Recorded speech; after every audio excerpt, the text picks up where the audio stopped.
Bonjour à toutes et à tous. Je suis Catherine Baudry, la directrice du partenariat pour l'Organisation de l'innovation et des nouvelles technologies, 4.0 pour les intimes.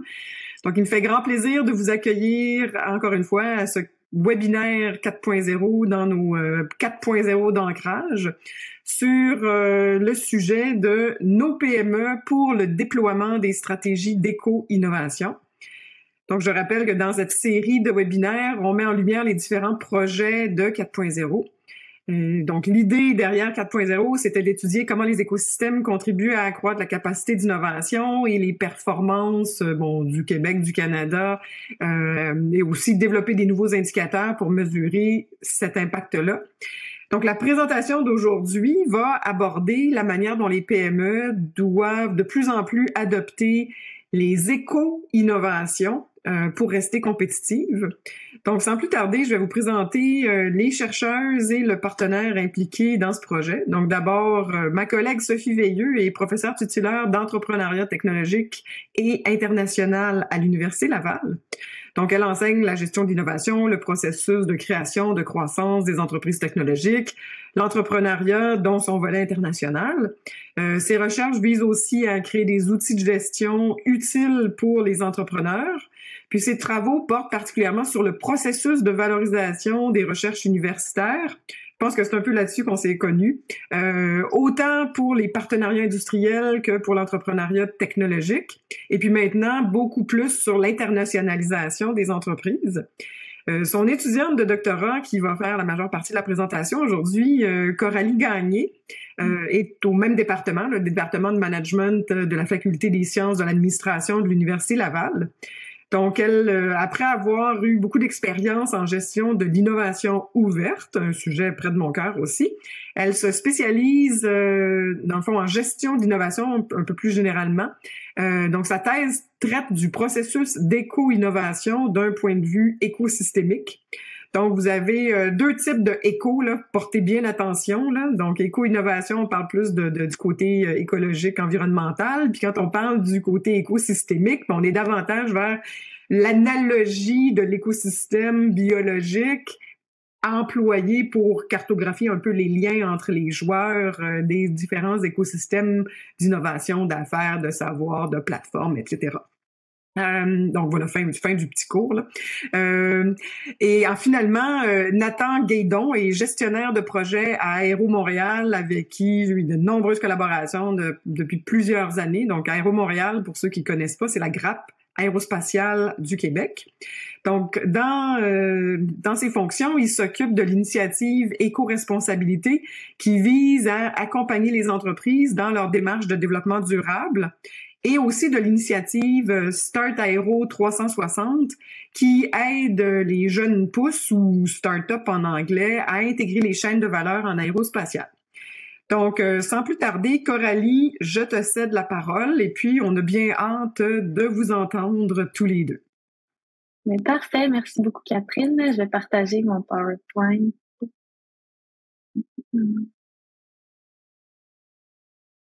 Est-ce que vous le voyez bien? Oui, parfait. Donc, je vais commencer tout de suite. Là, j'ai changé un petit peu le titre entre-temps, entre vous avoir parlé pour le simplifier un peu. Donc là, on va parler du déploiement des stratégies d'éco-innovation des PME. Simplifier un peu le tout. Donc oui, le webinaire avec 4.0, je vais présenter entre autres avec Nathan aujourd'hui. Donc, la présentation, un petit survol. Je vais commencer par vous parler très rapidement de ma thèse. Ensuite, du rôle de 4.0 et d'Aéro Montréal dans mon travail. Ensuite, je vais vous présenter mon article de thèse qui est le plus avancé, donc lui qui traite du déploiement d'éco-innovation chez les PME. Puis ensuite, on va terminer, c'est Nathan qui va vous présenter quelques avantages du travail que je fais pour Aéro Montréal. Qu'est-ce que mes données peuvent, entre autres, lui permettre. Donc, sans plus tarder, je commence. Donc, ma thèse, c'est vraiment une thèse sur la gestion du processus d'éco-innovation. Donc, le processus d'innovation en tant que tel est un processus en 4 étapes. Puis, moi, je vais étudier ces 4 étapes-là, mais d'un point de vue d'éco-innovation plutôt que simplement d'innovation, comprendre un petit peu les distinctions qu'il y a. Donc, les premières étapes de recherche et sélection, je les fais chez les multinationales. L'étape d'implémentation, c'est la recherche que je fais au sein des PME. Et la capture, c'est la recherche que je vais faire avec les jeunes pousses, nos entreprises en démarrage. Donc, aujourd'hui, on va vraiment s'attarder là, sur l'étape d'implémentation ici avec les PME. Donc, dans ce travail-ci, pour mon travail sur l'implémentation d'éco-innovation au sein des PME, je travaille beaucoup avec 4.0 et Aéro Montréal.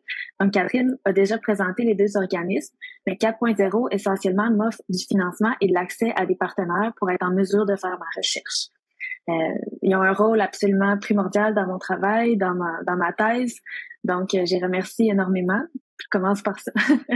Puis ensuite, Aéro Montréal, même chose. Je les ai rencontrés grâce à 4.0. Puis Aéro Montréal, c'est eux qui me donnent accès à un terrain de recherche. Donc, grâce à Aéro Montréal, je suis capable d'entrer en contact avec beaucoup d'entreprises dans le domaine de l'aérospatial.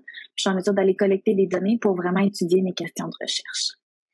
Donc, maintenant, on est prêt à se lancer dans le premier article, un article en cours. Je vais le présenter cet été justement à Tallinn, à l'ISPIM. Mais là, d'ici là, je vous présente des résultats qui sont préliminaires. Donc, on va étudier le déploiement des stratégies d'éco-innovation au sein des PME. Pour vous mettre en contexte un petit peu, les marchés, maintenant, on le sait, sont vraiment hyper compétitifs. Nos entreprises, ils ont besoin de stratégies d'éco-innovation pour se démarquer. Ça peut être, oui, se démarquer auprès de leurs clients, mais ça peut être aussi se démarquer pour aller chercher de la main-d'œuvre qui est qualifiée. Donc, les stratégies d'éco-innovation attirent toutes sortes attirent en fait les employés, mais attirent aussi des clients. Donc, c'est des stratégies qui sont de plus en plus importantes. Malheureusement, nos PME, ils n'ont pas nécessairement les capacités d'intégrer des stratégies d'éco-innovation. Puis pourquoi est-ce que ça, on le sait? C'est parce qu'il y a énormément de solutions qui existent sur le marché, mais il y a peu de solutions qui sont adoptées par nos entreprises. Donc, il manque certaines capacités dynamiques au sein de nos PME pour arriver à des innovations qui sont efficaces. Qu'est-ce qu'on entend par là? Les capacités dynamiques, c'est assez simple. C'est que les entreprises font toutes face à des pressions qui sont externes, puis elles ont besoin ensuite, face à ces pressions-là, de reconfigurer leurs ressources à l'interne pour faire face aux pressions.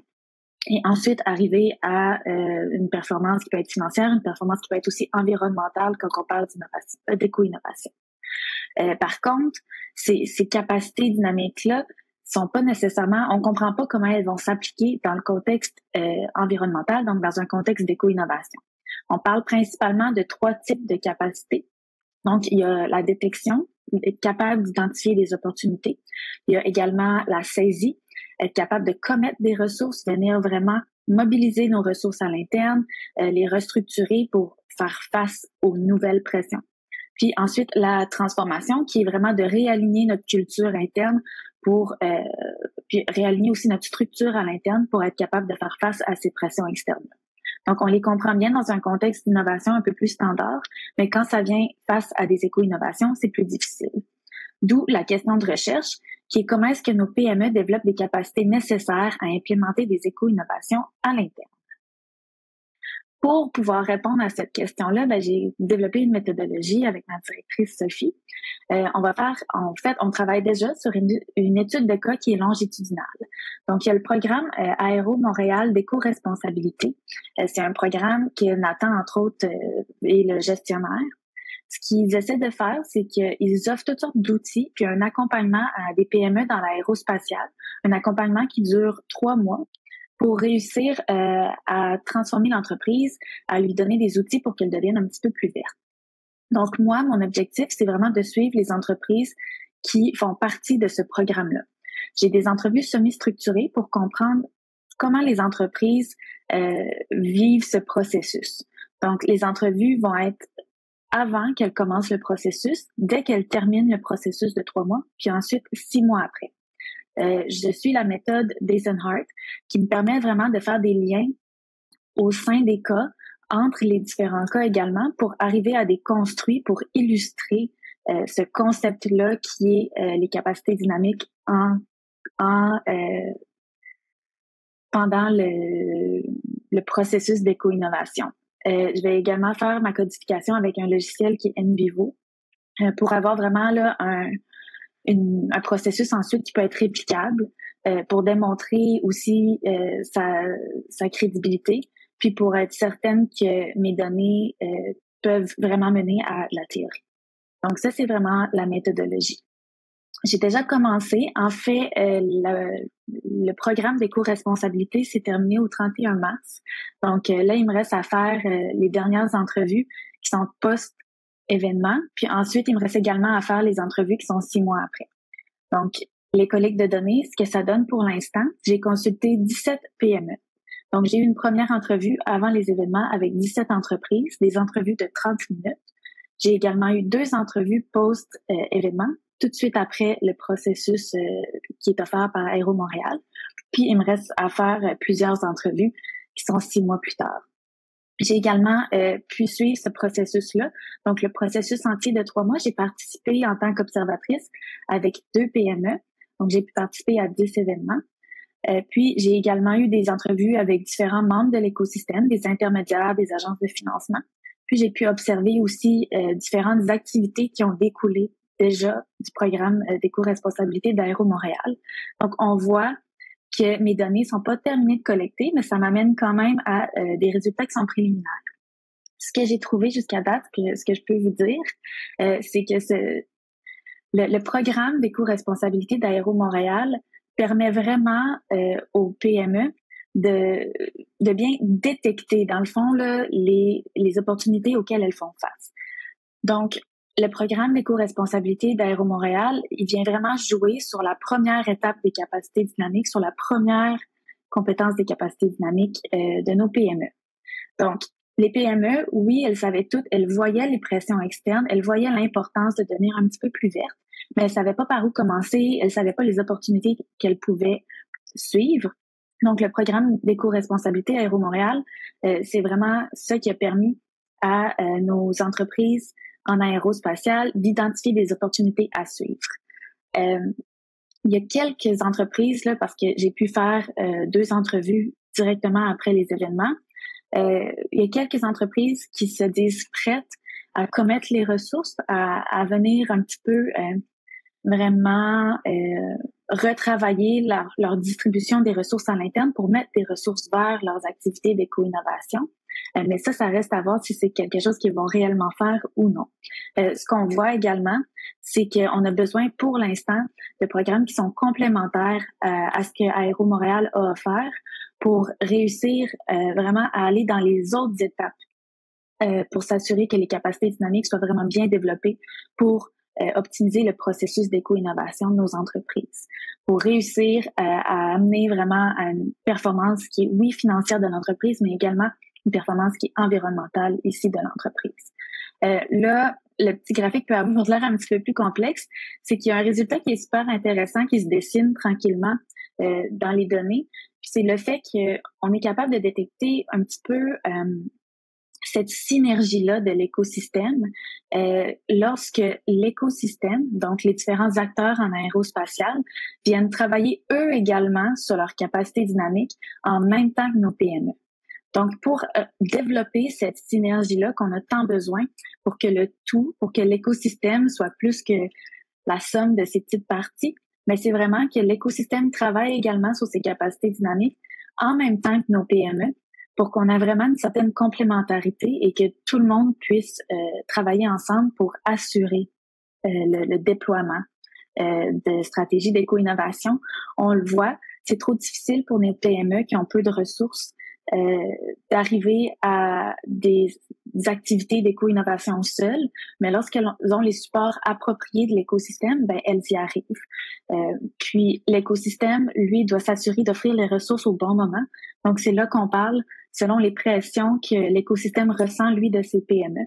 Ben, il peut venir s'adapter, adapter ses capacités dynamiques en temps réel pour vraiment venir créer cette synergie-là qu'on a besoin pour que d'un point de vue écosystémique, on arrive à des activités d'éco-innovation qui sont efficaces. Donc, ça fait un petit peu le tour. C'était assez rapide, mais c'est vraiment des données qui sont assez préliminaires. Ça reste que je pense qu'il y a quand même certains avantages de certaines contributions qu'on peut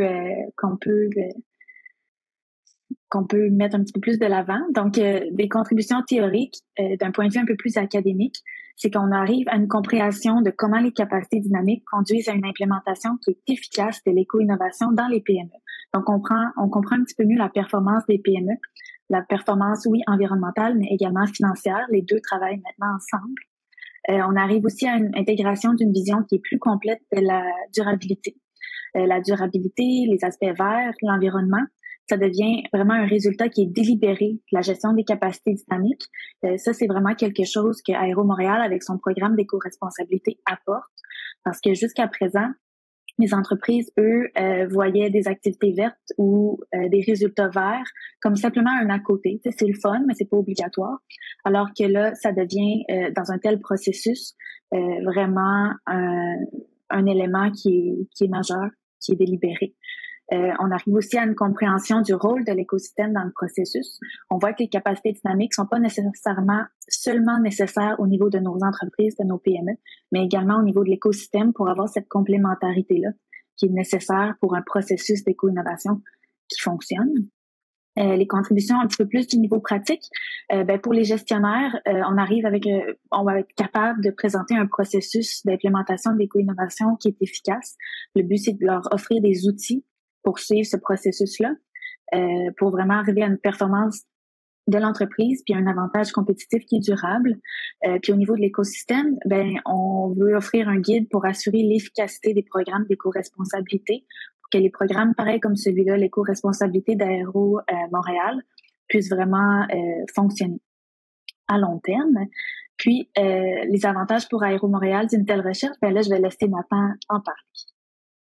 Merci Coralie pour cette présentation. Je pense que pour moi, c'est vraiment très très intéressant d'avoir ce point de vue académique puis cette contribution-là de Coralie avec son travail parce que ça apporte un regard que nous on n'est pas capable d'avoir sur notre propre travail. Je pense notamment sur toutes les données du programme d'éco-responsabilité, mais aussi l'approche qui est prise d'avoir des entrevues vraiment avec des dizaines d'entreprises, plusieurs rounds à des étapes différentes. On n'a pas la capacité de mettre ça en place, puis ça apporte aussi des données qui permettent de suivre, qui vont permettre de suivre un petit peu l'évolution, puis les points qui sont ressortis de façon plus qualitative avec les entreprises que nous, on n'est pas capable d'avoir par nous-mêmes, ou du moins avec j'imagine, cette qualité-là qu'on aura, que Coralie aura réussi à aller chercher. On est aussi dans un processus de renouvellement ou de réflexion sur qu'est-ce que c'est la suite de notre programme éco-responsabilité. Coralie l'a mentionné, il a fini là, la semaine dernière, il y a 2 semaines, le 31 mars, puis on est en train de réfléchir, ok, ça fait 2 ans qu'on offrait cette formule-là, qu'est-ce qu'on veut offrir aux entreprises, puis qu'est-ce qui serait pertinent à leur offrir pour continuer à les accompagner du mieux possible, puis les accompagner quand je reprends un petit peu le graphique des capacités dynamiques avec, mettons, trois boîtes, là, on était beaucoup ciblés sur la première boîte, et on réfléchit un peu, ok, qu'est-ce qu'on pourrait faire pour accompagner de façon un peu plus profonde les entreprises dans leur transformation, puis vraiment avoir des pistes d'idées en fait et des recommandations qui nous permettraient d'adapter notre programme aux besoins réels des PME qu'on vise à accompagner. Puis aussi d'une façon un peu plus rétroactive, voilà, et faire un compte rendu de qu'est-ce qui a marché, qu'est-ce qui a pas marché, c'était quoi l'efficacité du programme dans sa mouture initiale, les points forts, les points faibles. Puis tout ça, je pense que ça va venir aussi alimenter une suite possible pour nous, qu'est-ce qu'on voudra offrir. L'identification des meilleures pratiques, voilà, qu'est-ce qu'on veut absolument garder et puis qu'est-ce qu'il y a à mettre de l'avant également. Aussi bien de éco-responsabilité de ce que nous on fait à Aéro Montréal dans notre bulle un petit peu, mais aussi peut-être de choses qui vont venir de l'extérieur. Je sais pas ce que le travail de Coralie et tout ce qu'elle va trouver, je sais pas encore, mais j'imagine qu'il y aura sûrement des choses qui vont nous servir sur ce point-là. On y voit aussi beaucoup d'intérêt à avoir une validation scientifique de notre programme parce c'est des programmes qui sont montés un petit peu avec qui sont quand même réfléchis, mais avoir ce côté académique et puis vraiment bien étudié, je pense que ça apporte aussi beaucoup de valeur à notre programme, puis ça nous permet aussi de nous orienter dans la bonne direction, de lui donner de la crédibilité envers un marché différent. Pour l'instant, c'est quelque chose qu'on déploie que dans notre grappe de l'industrie aérospatiale québécoise, mais peut-être que ça pourrait être pertinent pour d'autres grappes ou d'autres d'autres grappes industrielles au Québec ou aérospatiales hors Québec. Donc, je pense que c'est aussi très intéressant d'avoir tous ces points de vue puis ces données-là. Puis ensuite, nous, on est toujours content aussi de supporter ce genre de travail et de recherche, d'offrir un terrain de recherche qui permet de, de faire des thèses là, comme Coralie est en train de faire. Puis ça nous permet de mettre aussi en avant notre industrie, notre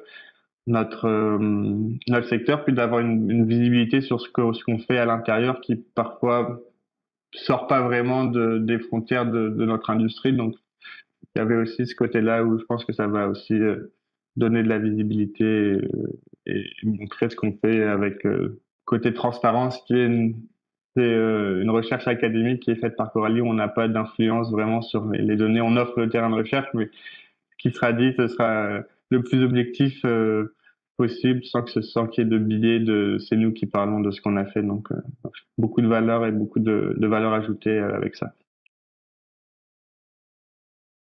Merci beaucoup, Nathan. Je pense que ça fait bien le tour. Moi, j'aurais fini là. Je ne sais pas s'il y avait des questions ou s'il y avait quoi que ce soit. Ben, certainement. Je pense que pendant que les gens pensent à leurs questions, moi, j'en ai quelques-unes. J'aimerais que tu remontres ton graphe où tu parles des capacités dynamiques. Celui-là. Je me demandais si, au niveau des capacités dynamiques de l'écosystème, il y avait d'autres dimensions que les dimensions de TEAS, Sensing, Seizing, Transforming.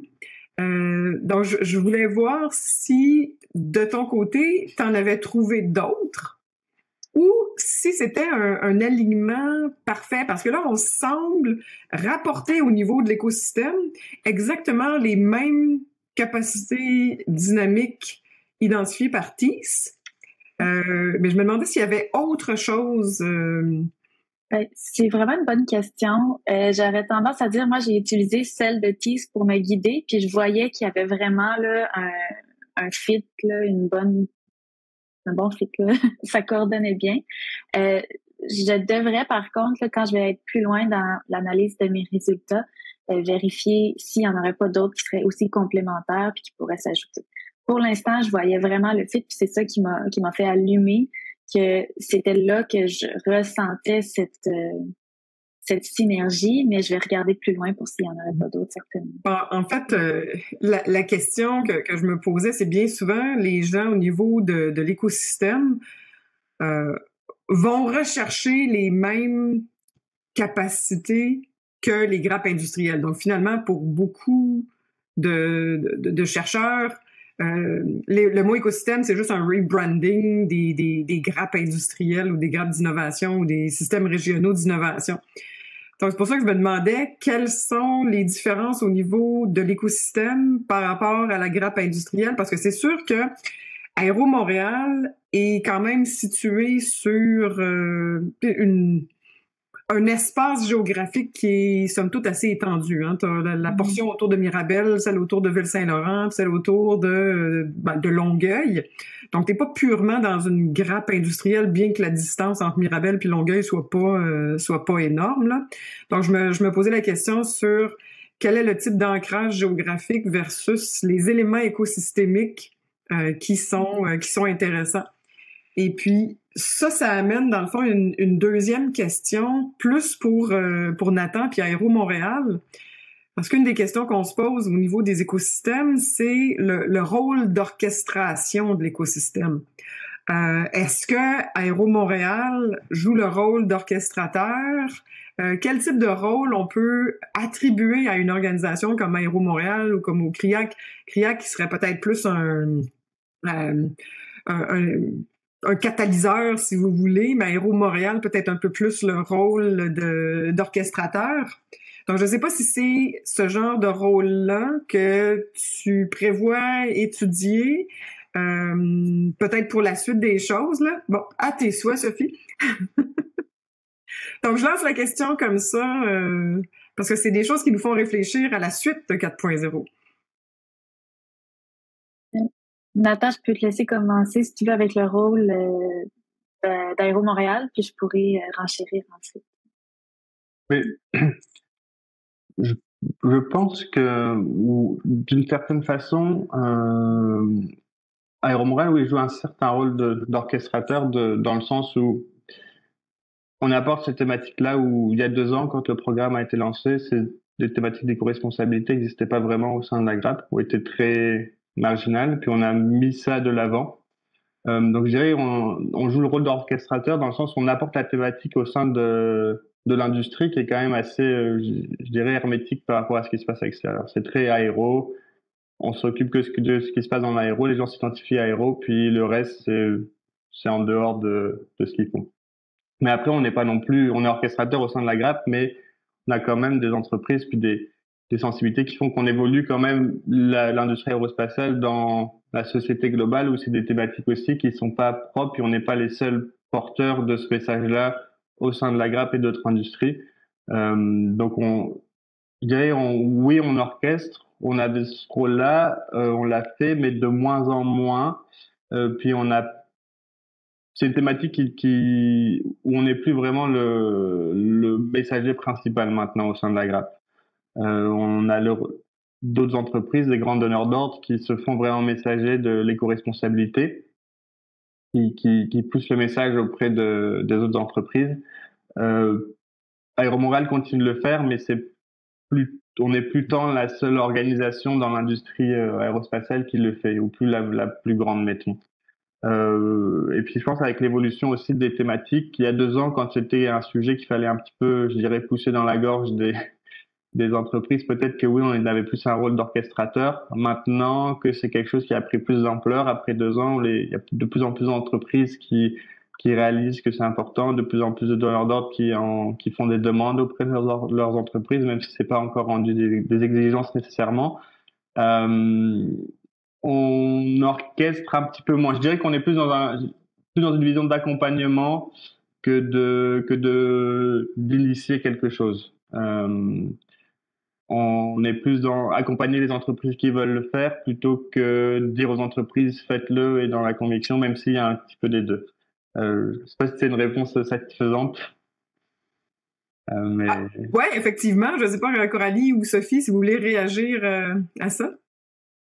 Moi, je peux réagir. Je trouve que, tu sais, c'est bien dit ce que Nathan a approché. Puis, je pense que le rôle, par contre, d'orchestration est définitivement pas disparu. Entre autres, grâce aux différents événements qui découlent du programme d'éco-responsabilité présentement, des activités de maillage, etc. Mais ça vient vraiment changer le rôle d'orchestrateur, mais c'est encore un rôle qui a sa place.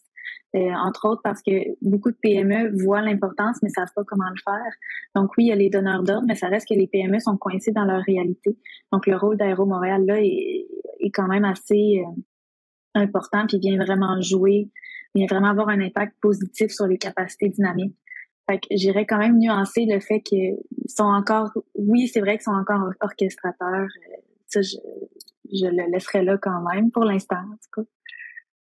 La dimension des PME par rapport à l'écosystème, il faut penser que les PME n'ont pas toutes les ressources à l'interne pour le faire. Donc, le fait de se retrouver dans un lieu lors d'activités avec d'autres acteurs de l'écosystème permet d'ouvrir les portes puis d'interagir.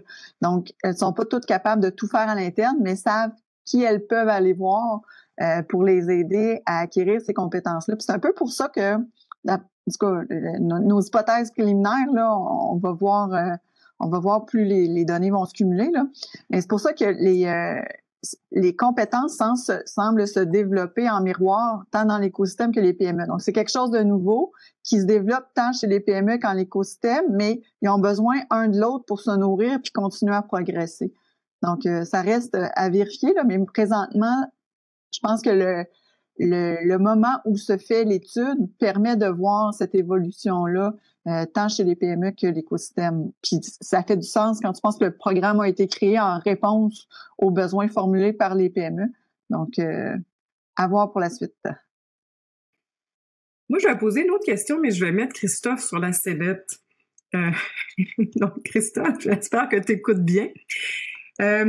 Je me posais la question, Christophe, toi qui as les deux mains dans les données de brevets et toutes sortes d'autres données, bon, là, il dit non, mais bref, Je me demandais, dans une industrie comme l'aérospatiale, où le mécanisme de protection de la propriété intellectuelle est bien souvent le brevet, est-ce qu'on est capable de détecter des technologies d'éco-innovation dans les brevets ou dans les données, par exemple, auxquelles TKM a accès? Est-ce que c'est déjà des études que vous avez faites de votre côté de TKM?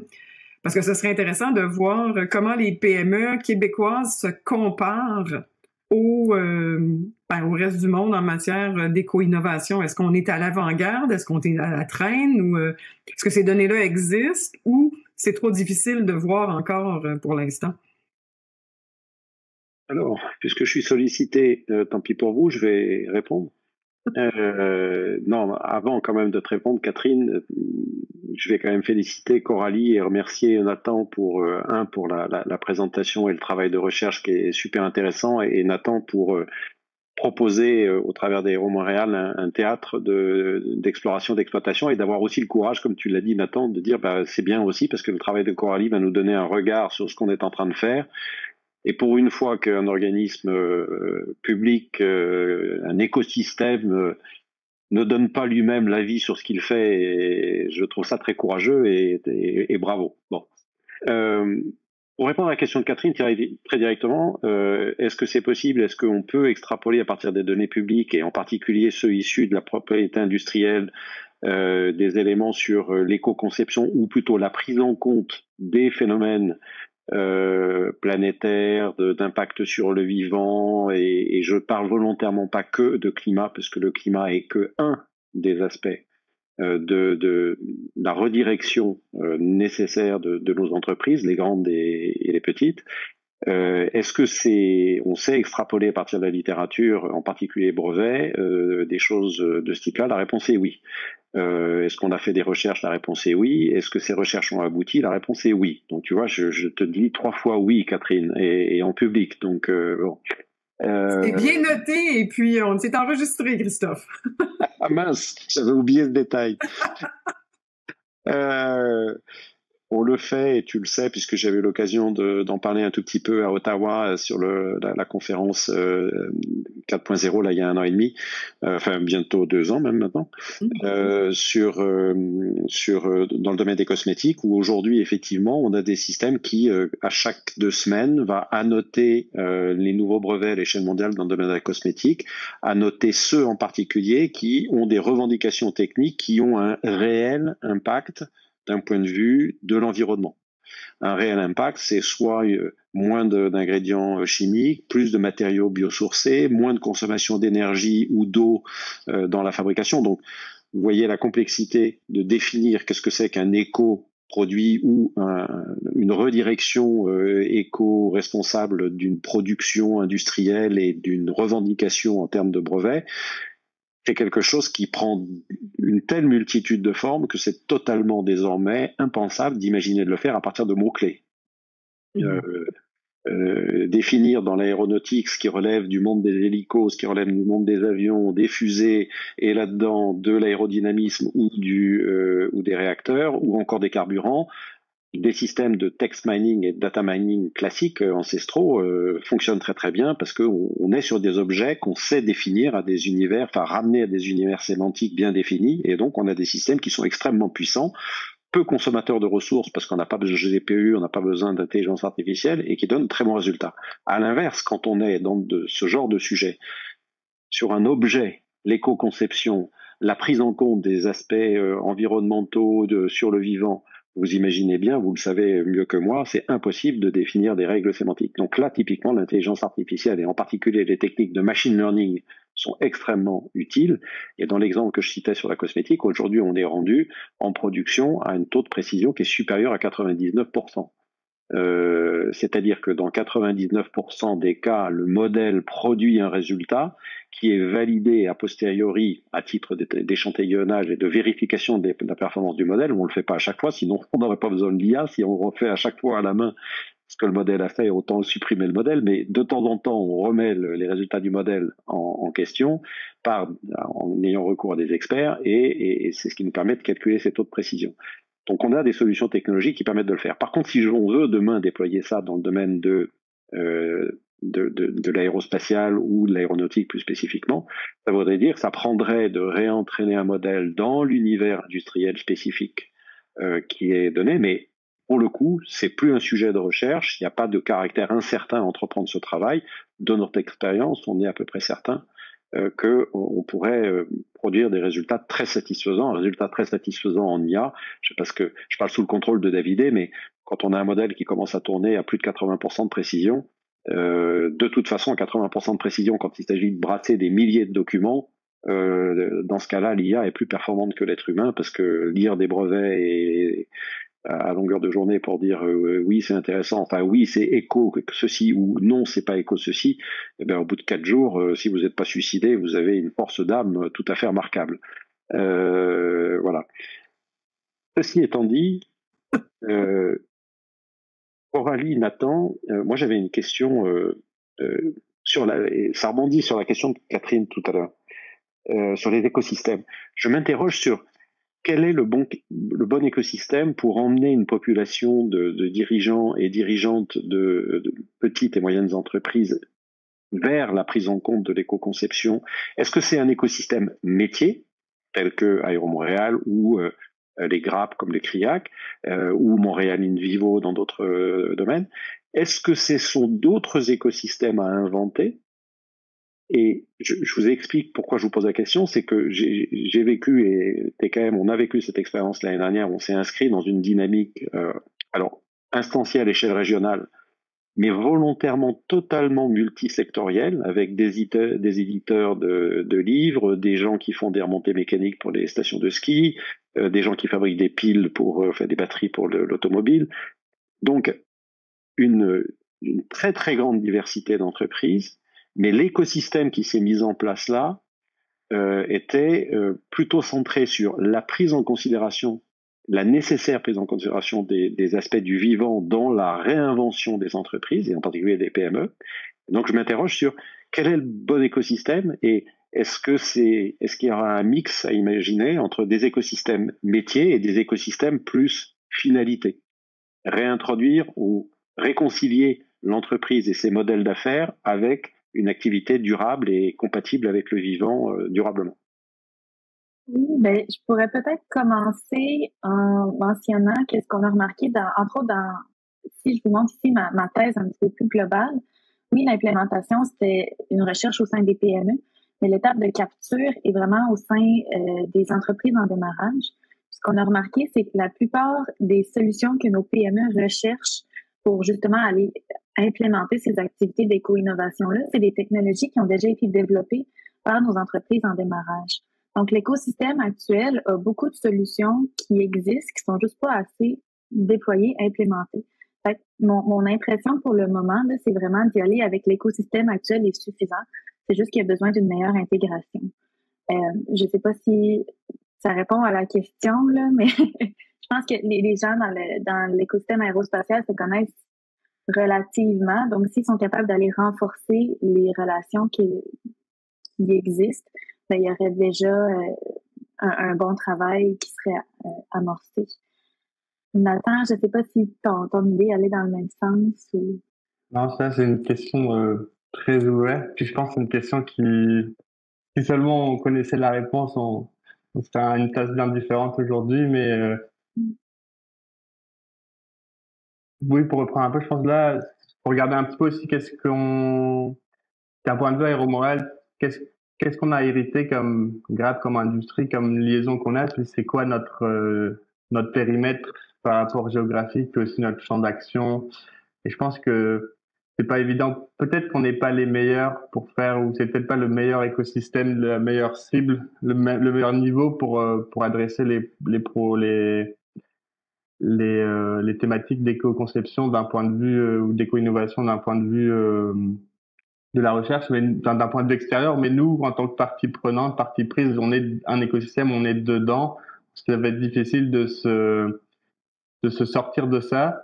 Là, je parle en tant que personne, puis pas en tant que personne aéromorale, mais en tant que personne. Je pense que, effectivement, est-ce que c'est l'écosystème métier le meilleur pour adresser cette thématique-là? Je suis pas forcément, pas dans tous les cas, je dirais. Il y a de la valeur quelque part, mais peut-être il y a plus de valeur de prendre un écosystème, de recadrer un peu dans d'autres endroits. Sophie, tu avais une question? Allez, en fait, je vais ajouter, c'est que si on prend en compte qu'on est dans un mode d'acquisition de connaissances puis de compétences, là, de comment on gère une éco-innovation, mise en place d'une éco-innovation, le fait d'être vraiment une même industrie ensemble, regroupée, ben, c'est plus près des connaissances déjà en place. Donc, pour eux, c'est plus facile de faire ce premier bout de chemin-là avec des gens similaires à eux. Donc, ça permet de progresser dans ses connaissances et ses compétences sans faire un bond trop grand où là, on perdrait des joueurs.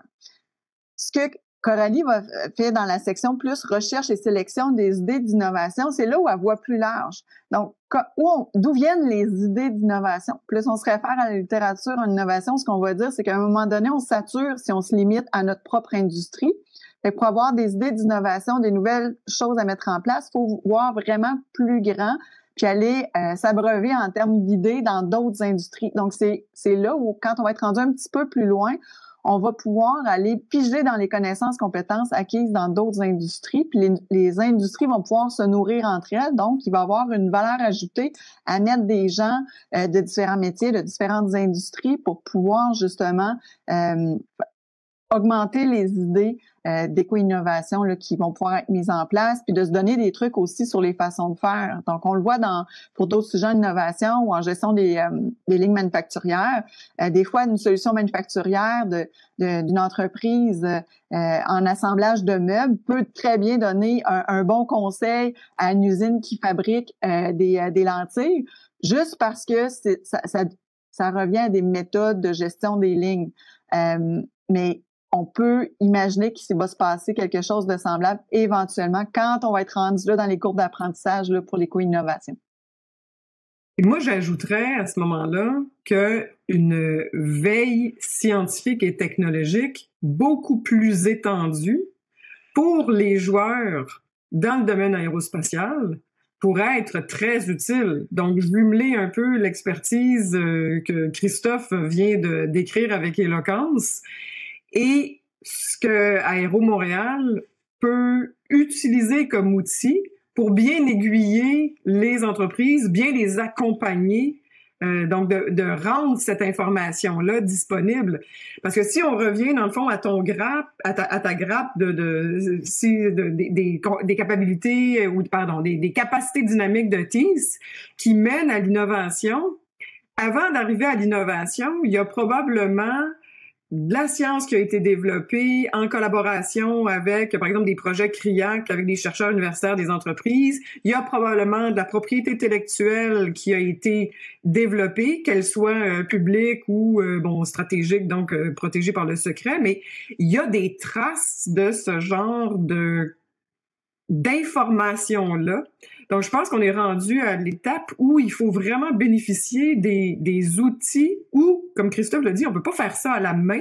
Et puis, si on veut s'abreuver dans l'entièreté des connaissances qui sont connexes, comme tu le disais, Sophie, de l'industrie du meuble qui peut aider une entreprise dans un autre domaine, il faut vraiment qu'on implémente cette connaissance-là de gouvernance des écosystèmes qui soit propulsée par les données d'une certaine façon. Là, je vous donne déjà un teaser sur 5.5. Là, c'est ça sur quoi on réfléchit.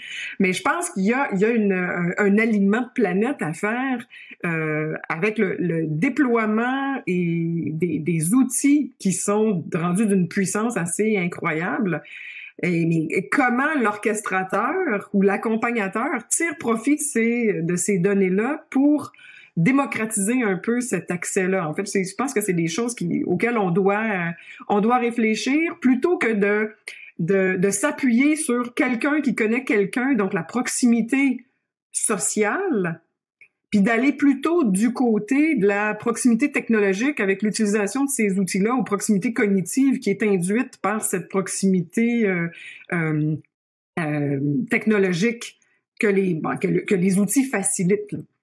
Donc, bref, c'est un peu l'éditorial. Oui, Christophe, vas-y. J'ai une autre question pour pour Coralie. À l'occasion des entretiens que tu as menés avec déjà un grand nombre de dirigeants d'entreprise, est-ce que tu as abordé, est-ce que tu as ressenti quels étaient les drivers principaux au changement? Est-ce que c'est, comme le suggérait Nathan, le fait que les grands donneurs d'ordre, à un moment donné, face à la pression des pouvoirs publics et de la société en général, commencent à faire redescendre des exigences, et Nathan a utilisé clairement le terme d'exigence, et là on est plutôt dans une logique de business. Si je veux maintenir mon business, il faut que je m'aligne avec la demande de Bombardier ou Boeing ou Airbus. Ou est-ce que tu as détecté aussi d'autres éléments déclencheurs? Oui, il y a eu les donneurs d'ordre. Puis ça, c'est intéressant parce que mes premières entrevues ont commencé quand même l'année passée, pas cette année. Ça l'a changé. Depuis cette année, plusieurs dirigeants d'entreprises me parlent, oui, des donneurs d'ordre qui commencent à en parler. Fait qu'il y a eu vraiment un changement à ce niveau-là. Donc, un driver, là, comme vous dites, ça pourrait être, oui, les donneurs d'ordre, mais un qui est resté de toutes les entreprises que j'ai consultées, on parle énormément de l'importance de garder sa main-d'œuvre. Puis, pour les entreprises, ils veulent, une des raisons pour lesquelles ils veulent adopter des éco-innovations, c'est pour garder leurs employés. Ça reste que c'est une industrie qui est polluante. Puis, les jeunes sont de plus en plus sensibles face à l'environnement. Donc, pour garder leurs employés, ils doivent devenir un petit peu plus verts. Fait que ça, c'est dans les deux principaux drivers que j'ai détectés jusqu'à présent. Ok. Je sais pas si vous utilisez la même expression au Québec. On appelle ça en France la notion de marque employeur. C'est effectivement, c'est développer la marque pas au sens du produit commercial, mais au sens de la capacité de l'entreprise à garder ses jeunes talents. Mm-hmm. Oui, c'est vraiment ça. Ça serait un bon terme là, que je pourrais utiliser. Ouais. Ok. Catherine parlait de connaissances et Sophie de processus d'innovation. Ça sera ma dernière intervention, je vous promets, après je me tais.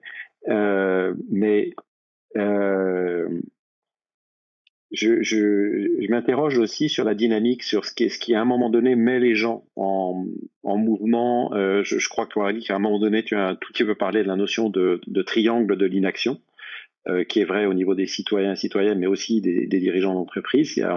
J'attends que l'autre fasse quelque chose, j'attends que le politique fasse quelque chose, et puis de toute façon, si moi je fais quelque chose, ça a peu d'impact, et c'est des sujets qui, en termes scientifiques, ont été très bien documentés. Donc la connaissance, elle n'est pas que industrielle et technologique, elle est aussi du point de vue des sciences humaines et sociales pour documenter la manière dont les entreprises peuvent évoluer sur ces sujets-là. Et cette notion de mise en mouvement à partir du triangle de l'inaction, il y a des travaux aussi qui montrent que, des expérimentations, que c'est aussi la confrontation des personnes, des dirigeants et dirigeantes, à l'urgence des constats donc climatiques, mais je rappelle, c'est un terme trop global, enfin c'est plus fin que ça, je fais référence aux 9 limites planétaires, en particulier les travaux du GIEC, bien sûr.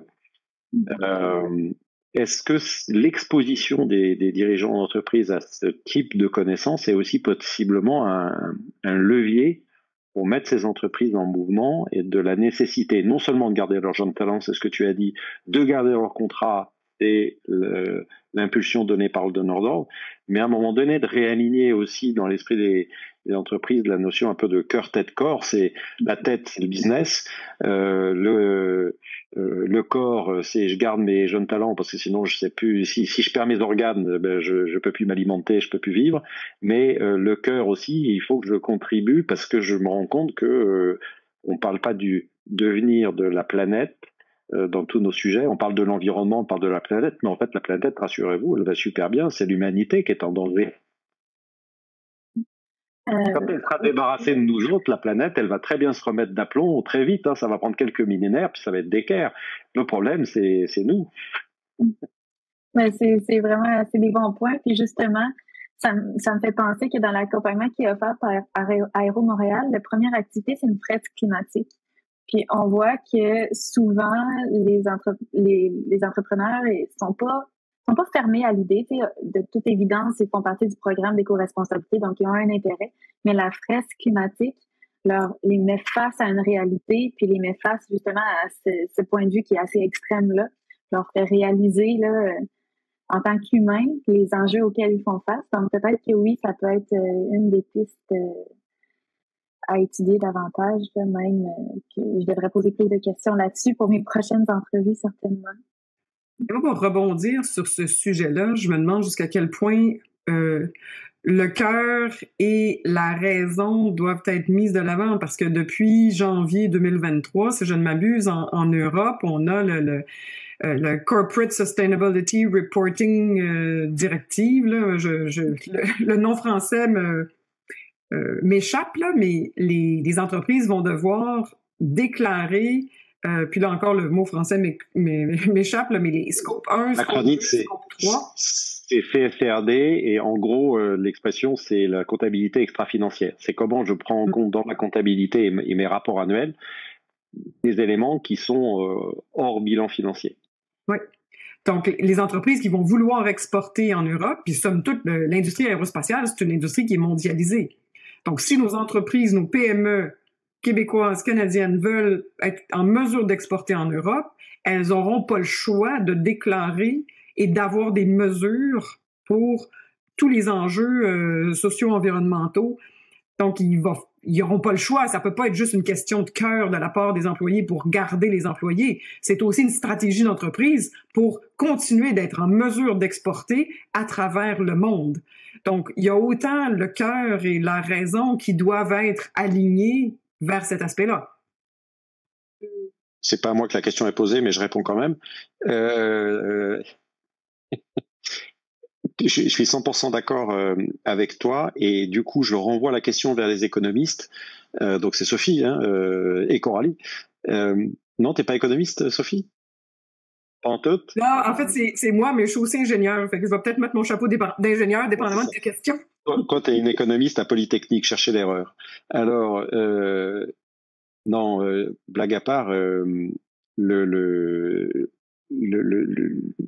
ça renvoie immédiatement après, si on fait un peu de microéconomie, si on renvoie au niveau des entreprises en tant que telles, toutes ces problématiques-là, d'éco-redirection, d'éco-conception, etc., d'éco-innovation, ramènent assez vite, ou devraient idéalement ramener assez vite à une manière de repenser le modèle d'affaires, le modèle économique de l'entreprise. En fait, je pense qu'il ne peut pas y avoir d'éco-innovation réussie, c'est-à-dire une vraie transformation d'un processus de fabrication dans une industrie ou dans une entreprise qui ne passe à un moment donné par la nécessité de hacker le modèle d'affaires. Pour une raison simple, c'est qu'on est depuis plus d'un siècle et demi maintenant, on est tous engagés sur des modèles d'affaires qui sont basés sur du volume. C'est des modèles d'affaires volumiques. C'est plus je vends d'avions, mieux je me porte. Plus je vends de carburant, mieux je me porte. Sauf que plus je vends de carburant, moins c'est bon pour la planète.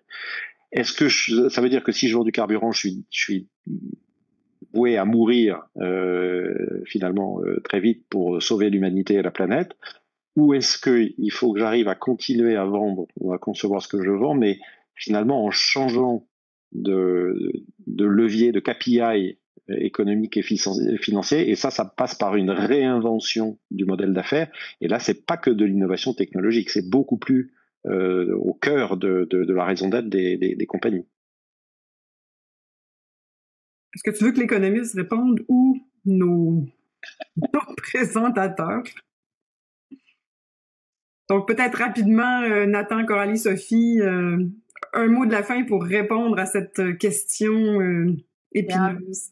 En fait, ça va être de vérifier dans le volet capture de la thèse de Coralie. Le volet capture, c'est comment on fait pour capturer la valeur des innovations. Mais c'est là où ça va être intéressant de voir comment les entreprises vont modifier leur modèle d'affaires pour vraiment s'assurer que les innovations qu'elles adoptent, qu'elles mettent en place, puissent vraiment amener des retombées, une profitabilité du moins, mais aussi des retombées qui vont être environnementales et sociales.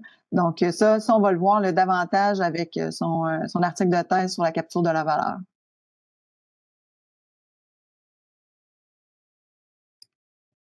Coralie, Nathan, un mot de la fin? Ben, c'est ça. J'ai pas énormément à rajouter. C'est des bons défis, puis c'est des belles questions. J'apprécie vraiment. Ça me permet d'ouvrir un petit peu plus. Souvent, la recherche, on a tendance à toujours se fermer un petit peu plus sur certains sujets.